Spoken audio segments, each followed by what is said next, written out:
Ada saya baca tulisannya yang menyebut ini bukan kabinet Zaken, tapi ini kabinet Seken kata dia ya. Saya kira kurang lebih kurang lebih mungkin benar juga saya pikir ya kan.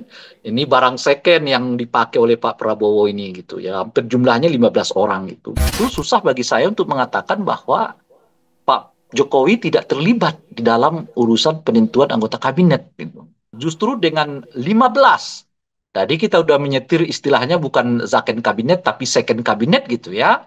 Nah itu dan orang-orangnya relatif adalah orang-orang yang dikenal memang relatif dekat dengan Pak Jokowi yang masuk ini. Kalau sampai 70% itu katanya kan lebih dari setengah anggota kabinet ini ya adalah kabinet partai politik gitu.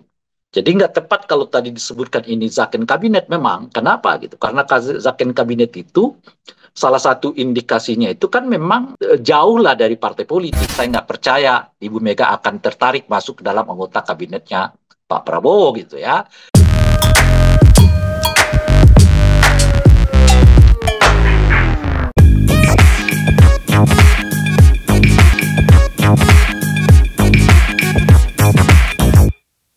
Assalamualaikum warahmatullahi wabarakatuh. Salam damai sejahtera buat kita semua. Om Swastiastu, Namo Buddhaya, dan salam kebajikan.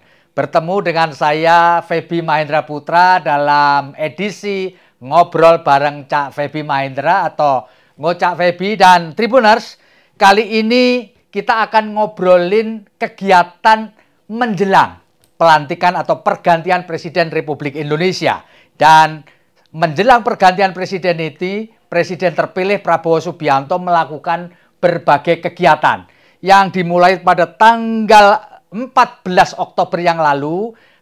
Prabowo Subianto memanggil sejumlah tokoh ke kediaman pribadinya di Jalan Kertanegara, Jakarta.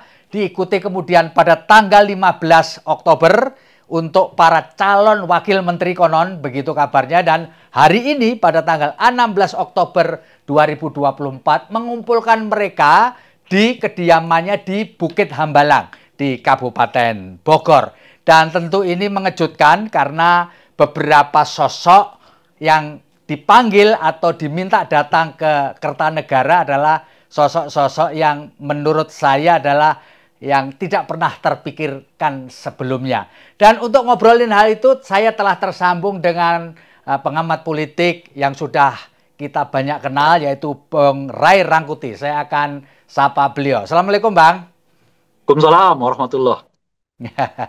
Bang, ini Abang Yo. tentu mengikuti ini. Dalam 3 hari ini ada satu apa yang disebut dengan kegiatan politik yang luar biasa yang dilakukan oleh Presiden terpilih Prabowo Subianto. Bang, bagaimana Anda melihat sosok-sosok ya, jumlahnya mungkin hampir mendekati 100 yang mulai dari Senin Selasa kemarin dipanggil ke Jalan Kertanegara Jakarta, Bang? Kalau saya menilai dalam 2 kalimat ya atau 2 kata gitu, ini menunjukkan kelemahan Prabowo gitu. Jadi bukan menunjukkan kekuatan, tapi sebaliknya menunjukkan kelemahan. Pertama tentu karena jumlahnya yang terlalu besar. Bagaimanapun jumlah yang besar itu mengindikasikan kepada kita bahwa Pak Prabowo ya akan lebih sibuk nanti mengorganisasi ya jumlah kabinet mereka ketimbang misalnya melakukan perubahan di sana sini gitu ya. Karena bagaimanapun dengan jumlah yang besar itu butuh perhatian yang cukup terhadap anggota-anggota kabinet ini kan. Jangankan jumlah besar, bahkan dengan jumlah 34 seperti yang pernah terjadi zamannya Pak Jokowi saja pun, ya 2-3 anggota kabinet itu dipanggil oleh KPK gitu. Apalagi sampai sekarang ya konon ceritanya mendekati angka 49 jumlah anggota kabinet yang akan dipilih oleh Pak Prabowo gitu ya. Itu yang pertama. Nah yang kedua, kalau dilihat dari keanggotaan ya anggota kabinet yang sekarang ini gitu ya. Tadi disebutkan, mengejutkan nama-namanya. Bukan saya nama-namanya yang mengejutkan karena mereka orang baru, orang yang bahkan tak terpikirkan oleh kita, tapi mengejutkan juga dari orang lama. Begitu banyak sekali orang lama yang diminta kembali apa namanya itu ya, jasanya oleh Pak Prabowo itu terlibat di dalam pemerintahan yang akan dipimpinnya. Setidaknya kan dalam catatan kita itu belasan ya, Ada dari 15, Bang.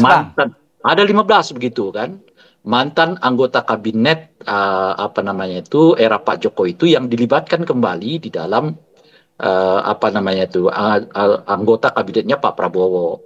Ada saya baca tulisannya yang menyebut ini bukan kabinet Zaken tapi ini kabinet Seken kata dia ya. Saya kira kurang lebih kurang lebih mungkin benar juga saya pikir ya kan. Ini barang Seken yang dipakai oleh Pak Prabowo ini gitu ya. Hampir jumlahnya 15 orang gitu.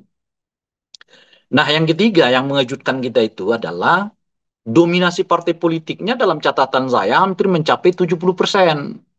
Ya, yang sekarang dilibatkan ini gitu. Itu artinya lagi-lagi seperti yang kita sebutkan tadi itu Pak Prabowo ya apa namanya itu bisa disebut ternyata terlalu banyak melibatkan partai politik di dalam anggota kabinetnya. Nah, catatan saya hampir 70%. Kalau sampai 70%, itu artinya kan lebih dari setengah anggota kabinet ini ya adalah kabinet partai politik gitu. Jadi nggak tepat kalau tadi disebutkan ini zaken kabinet memang. Kenapa gitu? Karena zaken kabinet itu salah satu indikasinya itu kan memang apa namanya itu jauh lah dari partai politik. Kenyataannya ini hampir 70% susunan kabinet yang dibawa Pak Prabowo ini menunjukkan kepada kita atau merupakan perwakilan dari partai politik. Ataupun kalau bukan partai politik langsung, orang-orang yang dikenal dekat dengan partai politik gitu ya. Nah ini catatan ketiga saya yang saya sebut bahwa ini memperlihatkan kepada kita kelemahan dari Pak Prabowo gitu. Nah yang keempat catatannya itu adalah orang-orang yang dilibatkan ini menurut saya lebih banyak berdasarkan pertimbangan apa istilahnya itu ya ungkapan apa rasa terima kasih ketimbang ungkapan untuk menjadikan menempatkan orang-orang yang tepat pada tempatnya gitu. Nama-nama yang muncul sekarang ini ya di dalam katakanlah hampir mencapai 100 nama yang dipanggil ke Hambalang itu atau ke Kertanegara itu adalah orang-orang yang memang kita kenal merupakan orang-orang yang punya jasa, punya apa namanya itu ya, keterlibatan dalam hal pemenangan Pak Prabowo.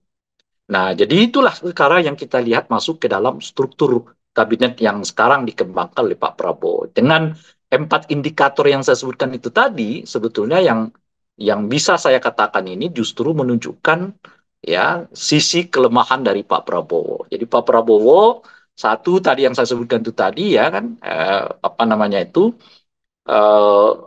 menggunakan banyak sekali anggota kabinet yang sebelumnya. Kedua, partai didominasi partai politik. Yang ketiga, lebih kelihatan balas budi gitu ya. Nah, yang keempat jumlahnya yang hampir mencapai ratusan itu gitu. Yang kita nggak tahu sebetulnya ratusan itu tujuannya apa, fungsinya apa gitu. Dan sebagainya itu. Itu yang saya kesan pertama saya. Bang Rey, kalau boleh Hmm. Bang Rey menganalisis gitu ya, apa nanti yang kira-kira peran yang akan diberikan kepada orang semacam Raffi Ahmad, Gus Miftah, Babai Haikal, dan Taufik Hidayat itu apa ya Bang kira-kira menurut Abang? Ya sama seperti Bung Pebi saya juga nggak mengerti. Saya juga nggak mengerti. Ada juga tuh Veronica Tan misalnya kan. Ya, Ya, yang sementara yang kita dengar akan mengurusi hal-hal yang berhubungan dengan anak dan perempuan kan. Gitu. Apa korelasinya? Sementara kita nggak pernah dengar misalnya yang bersangkutan itu punya pengalaman untuk masuk dalam dunia itu gitu. ya, Nggak punya pengalaman untuk melakukan advokasi. Padahal isu-isu perempuan itu ya jelas isu advokasi ya, gitu. Isu anak itu jelas isu-isu advokasi gitu. ya, Jadi isu yang akan lebih banyak nanti ya yang namanya juga mengangkat harkat ya akan lebih banyak nanti mengadvokasi kasus ya, mengadvokasi peristiwa ya, mengadvokasi orang-orang yang dilemahkan dan seterusnya gitu.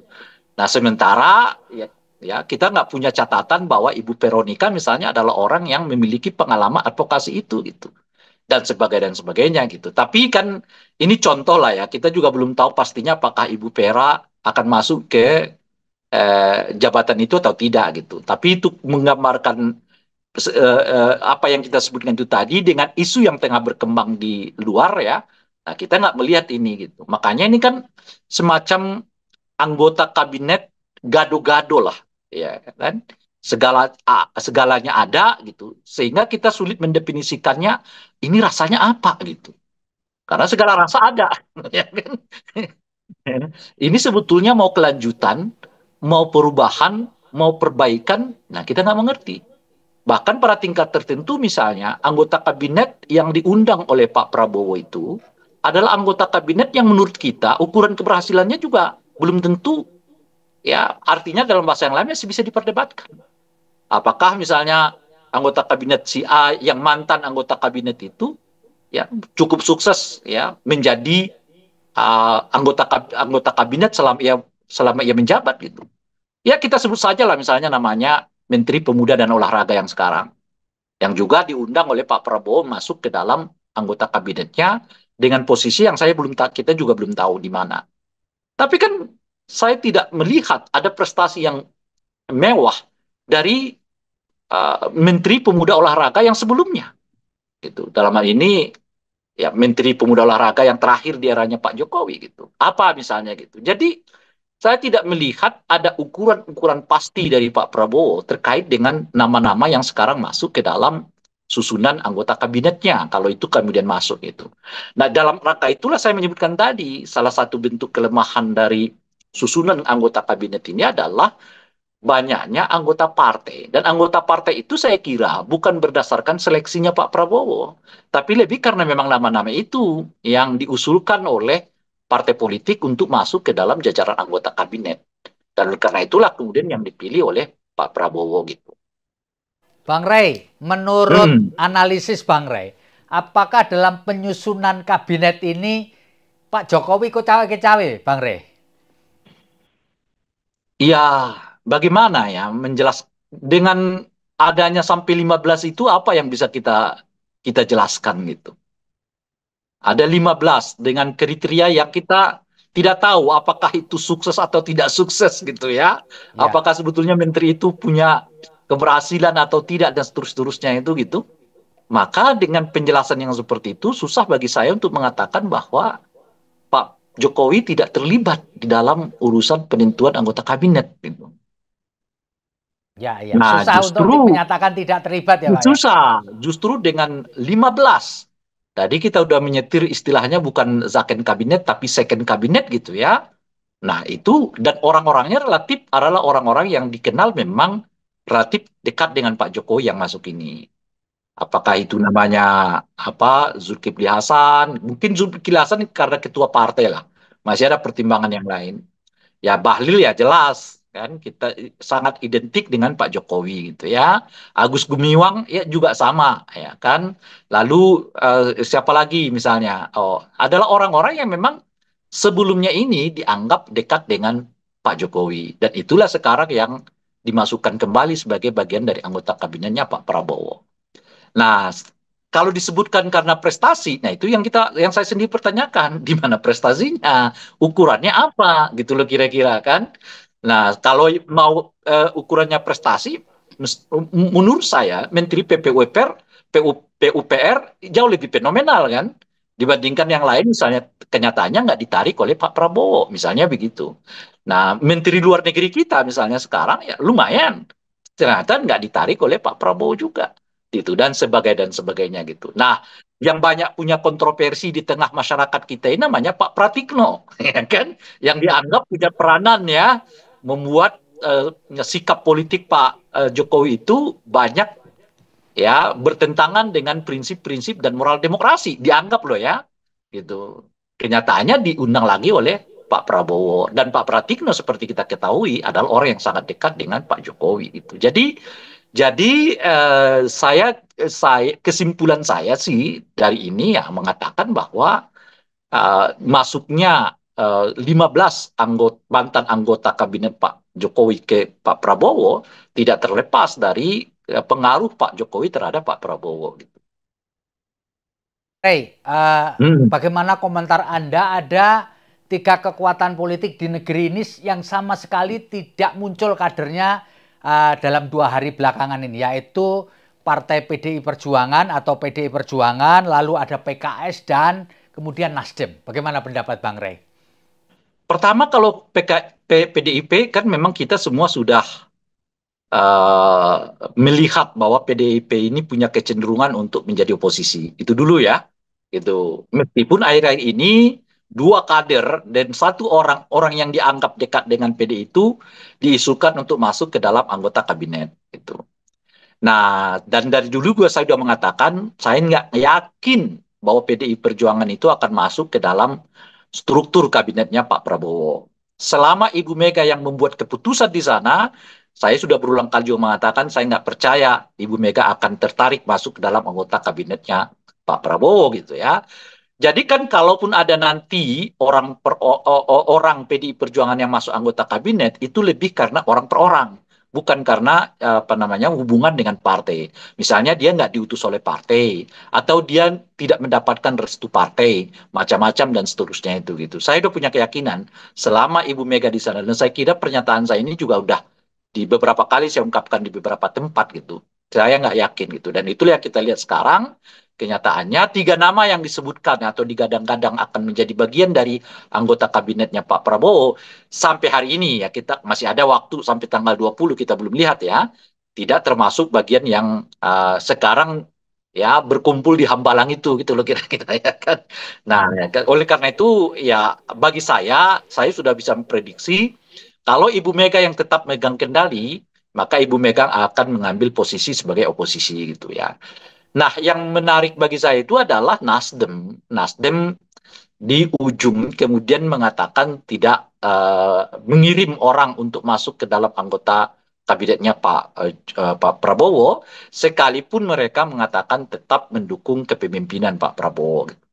Nah, saya terus terang agak surprise dengan sikap Nasdem ini, dan untuk hal itu saya memberikan apresiasi kepada mereka untuk memilih jalur di oposisi, bukan di oposisi sih, untuk memilih jalur tidak mengirimkan nama menjadi anggota kabinet gitu ya, meskipun mereka tidak mengatakan bahwa mereka menjadi bagian dari oposisi gitu ya. Mereka tetap mengatakan bagian dari pemerintahan, tetapi tidak mengirim ya anggota kabinet mereka gitu. Jadi apalah itu mungkin bahasa diplomatik ya bahasa ini macam-macam, tapi dengan tidak mengirim anggota kabinet Anda ke nama anggota partai Anda ke kabinet itu memudahkan Anda untuk mengatakan berbeda sebetulnya dengan Pak Prabowo dibandingkan dekat dengan Prabowo gitu. Nah, kalau PKS ya ada kendala. Kendala pertama tentu karena struktur ini terlalu banyak ya. Yang kedua tentu saja karena ada gelora di dalam. Setidaknya dua nama dari gelora itu udah masuk ke dalam anggota kabinetnya Pak Prabowo. Setidaknya gitu ya yang kita dengar. Lagi-lagi kita belum bisa pastikan mereka ada di mana dan seterusnya. Tapi dua nama sudah menjadi ikut dari hampir 100 nama yang dipanggil oleh Pak Prabowo gitu ya. Nah, yang ketiga adalah, atau yang keempat adalah mungkin tawarannya nggak terlalu menarik bagi PKS. Nah, mereka mungkin saya tidak ditempatkan di jajaran-jajaran yang strategis, ya, atau hanya mendapatkan bagian non kementerian, gitu ya, hanya mungkin setara wamen dan sebagainya itu yang membuat mungkin PKS merasa bahwa tidak tepat kalau mereka untuk terlibat di dalam kepengurusan atau anggota kabinetnya Pak Prabowo.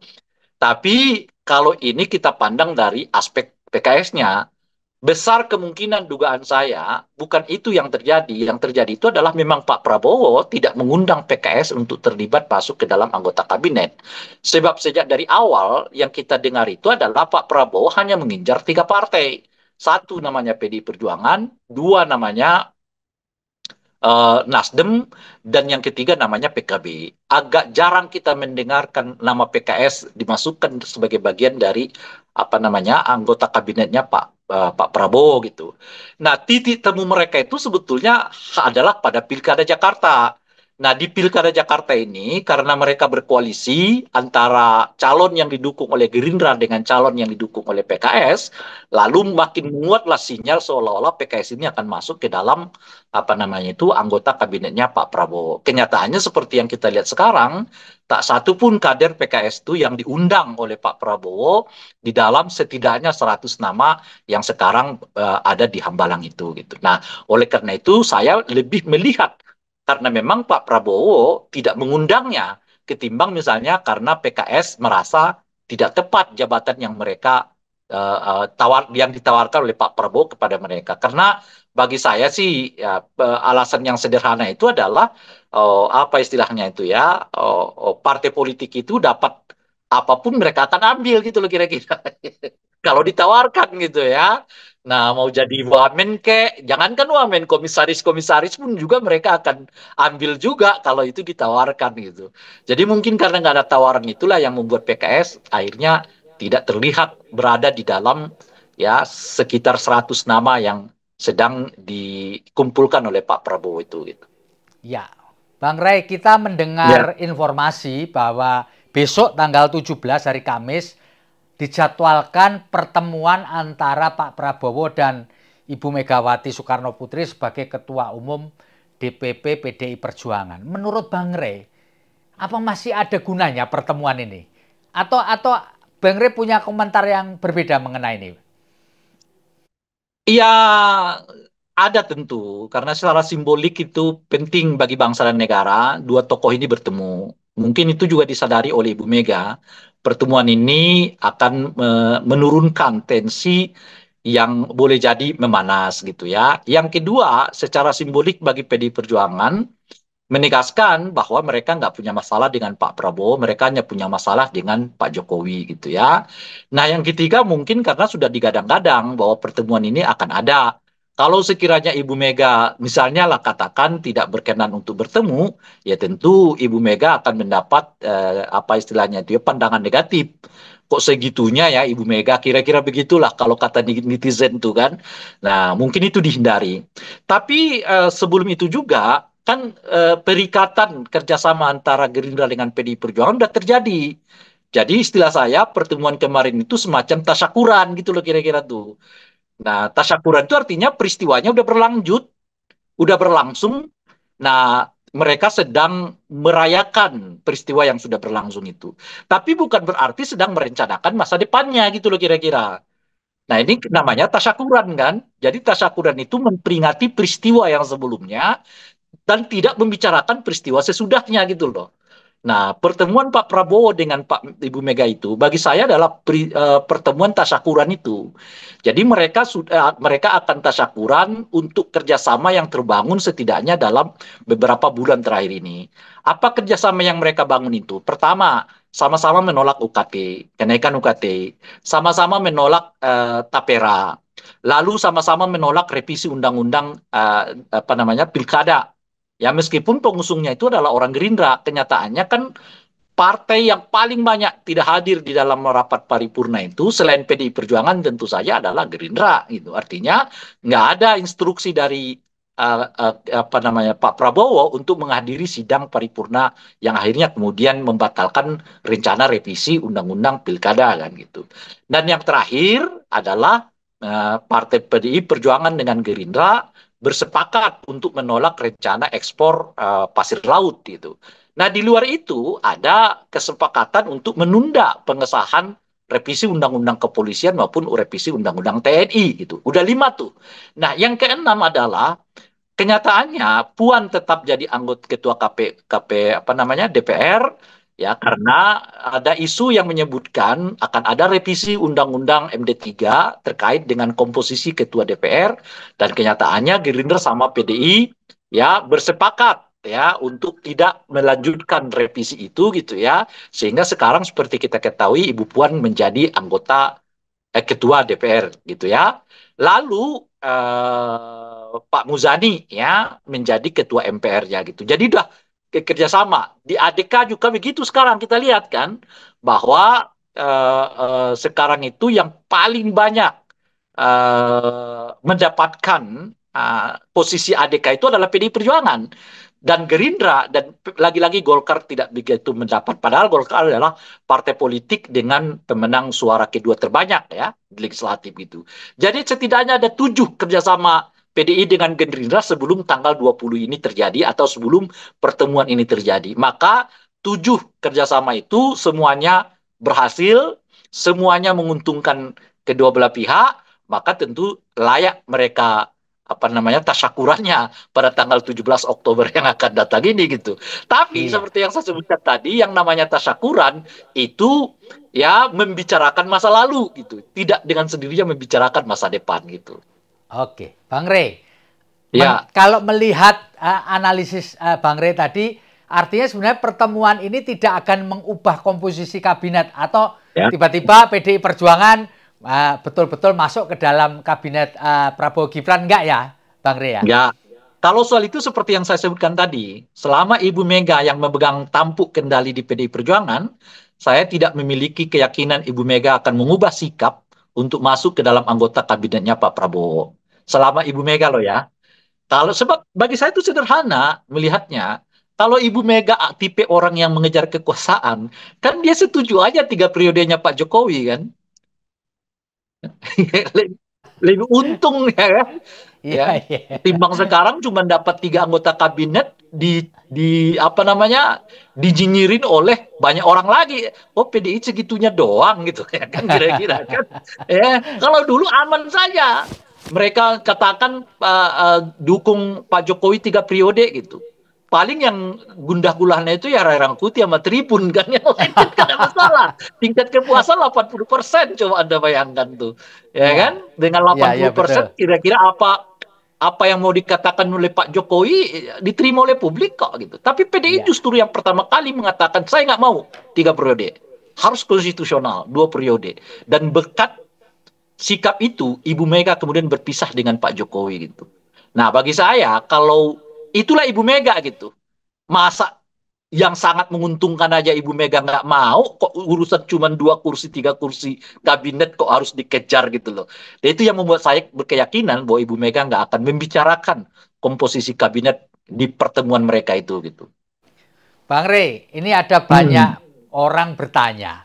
Setelah nanti tanggal 20 Oktober Presiden dan Wakil Presiden dilantik secara resmi gitu ya.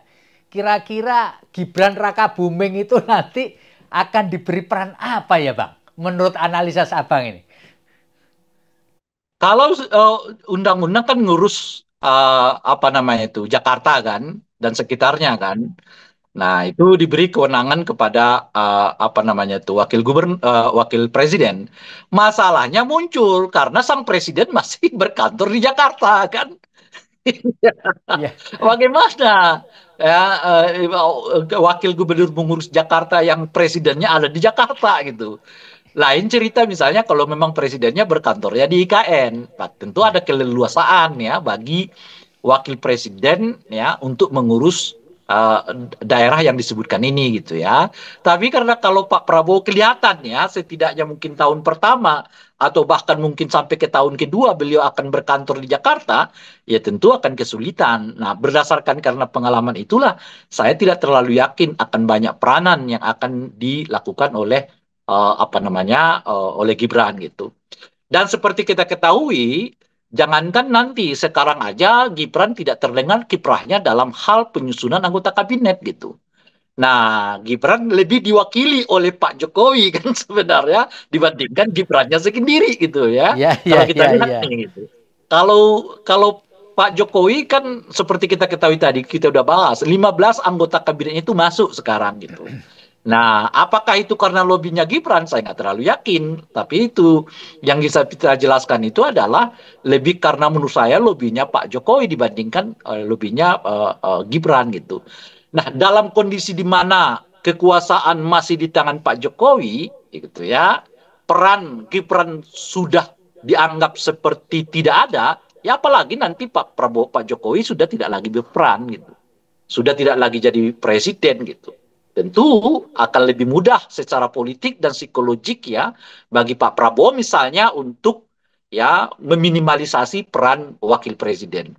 Dan memang itu bukan bukan sesuatu yang baru. Peran minimal dari wakil presiden di Indonesia itu kan sesuatu yang lazim kan. Kita nggak pernah mendengar peran-peran besar gitu ya, kecuali pada mungkin ya dua tiga wakil presiden yang kita kenal selama ini. Ya, Sultan Hamengkubuwono, ada Malik, ya terakhir adalah Pak Yusuf Kala. Dan di luar itu ya memang ya kelihatan fungsi wakil presiden itu adalah menunggu kapan presidennya ya tidak mampu mengerjakan tugas kan kira-kira gitu. Setelah itu baru yang bertugas. Nah, saya kira peran yang sama lah nantinya akan diemban oleh saudara Gibran. Itu pertama tuh. Nah, alasan yang kedua, ya mohon maaf saja, Gibran eh, dengan apa namanya pengalamannya sebatas Solo, kira-kira beliau mengerjakan apa dengan 500 sekian daerah kita gitu. Ya, Ya kan dengan baru satu periode lah sebagai wali kota di Solo gitu ya. Ya, yang katanya sukses ya ya oke ya saya sebut katanya sukses ya kan karena ya tentu sukses lah ya kan gitu ya misalnya gitu. Nah kita mau libatkan dalam peran apa gitu. Nah kalau sekarang misalnya kita berkaca dari Pak Ma'ruf Amin ya diserahkan tugas untuk mengelola Papua dan sebagainya. Kita tahu Pak Ma'ruf Amin kenyang dengan pengalaman ya advokasi, kenyang dengan pengalaman untuk apa namanya itu mengelola organisasi, kenyang pengalaman untuk mendengarkan publik berbicara dan mencari solusi. Ya, karena memang begitu tugas beliau kan di banyak organisasi seperti yang kita kenal gitu. Jadi kalau beliau ditugaskan oleh Pak Jokowi untuk tugas-tugas yang seperti itu, ya kita tidak terkejut. Ya, mohon maaf kalau Gibran ya punya pengalaman seperti itu kah atau bagaimana dan sebagainya gitu. Itu yang kedua. Nah, yang ketiga adalah ini tentu hitung-hitungan politik ya. Kalau Gibran diberi kewenangan yang katakanlah misalnya besar sekali, nah bisa-bisa memang daya pikat Gibran muncul dan itu bisa membuat ya apa namanya keseimbangan politik di lingkaran istana itu juga akan berubah gitu. Nah dengan tiga pertimbangan itulah saya melihat kemungkinan ya peran Gibran di dalam pemerintahan Pak Prabowo ini sebagai wakil presiden ya tidak akan dimaksimalkan, yang ada justru akan diminimalisasi itu. oke. Pak Rey, Hmm. menurut rencana ini tanggal 20 sore, ini Pak Jokowi akan diarak pulang kembali ke Solo. Menurut Hmm. perkiraan Bang Rey, setelah tidak jadi presiden ini, Pak Jokowi itu mau ngapain, Bang Rey? Kira-kira menurut Pak Rey. Ya, saya sendiri tidak tahu. Cuma kan kita dengar beliau akan diangkat Dewan Penasehat Presiden kan, gitu. Apakah akan diterima oleh Pak Jokowi? Ya, saya kira akan diterima oleh beliau, ya kan? Karena ya kita tidak punya penjelas bahwa Pak Jokowi itu nolak kekuasaan gitu loh. Yang ada ya Pak Jokowi kalau bisa itu ya ambil, yang ada ambil ya kan, ya kan yang ada ya. Anak jadi Ya, wali kota, jadi wakil presiden, selama bisa ambil gitu. ya. Nah, jadi kalau ditawarkan kepada Pak Jokowi itu jadi Dewan Pertimbangan Presiden, ya saya kira beliau akan ambil gitu kira-kira. Sebab kalau diutus menjadi ketua apa namanya itu Perserikatan Bangsa-Bangsa, saya juga nggak terlalu yakin apakah beliau berminat atau tidak kalau selevel itu gitu loh, ya kan? Nah, mungkin di level jadi Dewan Pertimbangan Agung itu gitu. Itu bacaan saya.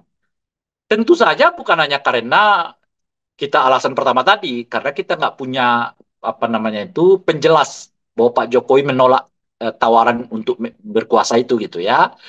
Nah, di luar itu adalah ya bagaimanapun Pak Jokowi apa namanya itu kan masih muda ya gitu.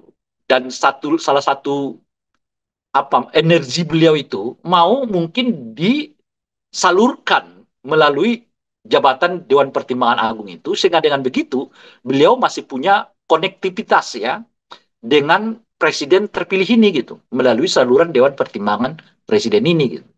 Nah, itu faktor yang kedua. Nah, faktor yang ketiga, bahkan pada tingkat tertentu mungkin itu cara beliau ya untuk tidak mendapat serangan politik ya pasca beliau tidak menjabat sebagai presiden.